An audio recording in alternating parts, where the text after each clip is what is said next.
या मेरे अल्लाह मस्जिद अक्सा की हिफाजत कर।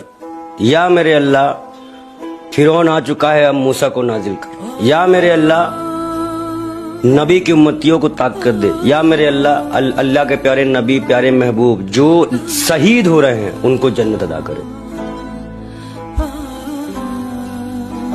जो आज शहीद हो रहा है, ऐसा नहीं है कि जो छोटे बच्चे दबे हुए आए हैं उनकी शहादत नहीं गिनी जाएगी। आज अमेरिका जैसे जालिम मुल्कों को भी ये कहना पड़ गया कि गाजा पट्टी घुसना ही इजराइल की सबसे बड़ी गलती होगी। उन बच्चों को क्या कसूर था जिनको मारा गया? उन बच्चों, उन बेकसूरों को क्या कसूर है जिनको इजराइल ने मारा? अब अगर आज इजराइल के 10, 5, 25, 30, 40 लोग मरते हैं तो वो आतंकवाद कहलाएगा?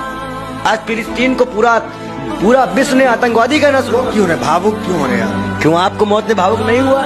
आपको चीखें नहीं सुनाई दी कि अल्लाह का ऐसा कहर नाजिल होगा इजराइलियों पे कि इनकी उम्मत नहीं बचेगी, इनकी उम्मत ही खत्म कर दी जाएगी। दुआ दे रहे हैं। मैं कहता हूँ इनकी उम्मत ही खत्म हो जाएगी। अब मूसा अलैहिस्सलाम अगर आज होते तो जैसे उन्होंने दरिया से 2 रास्ते बना के इनको पार कराया था ना, ये उसी समंदर में डुबा दिए होते। आज इजराइलियों को उसी समंदर में डुबा दिए थे, खत्म कर दिए होते। दुआ दे रहे हैं आप। मैं क्या कहता, अगर मूसा अलैहिस्सलाम होते, जिस समंदर से उन्होंने रास्ता निकाला था, इनको पार कराया था, ये आज उसी समंदर में मिटा दिए होते, खाली मूसा अलैहिस्सलाम पार होते।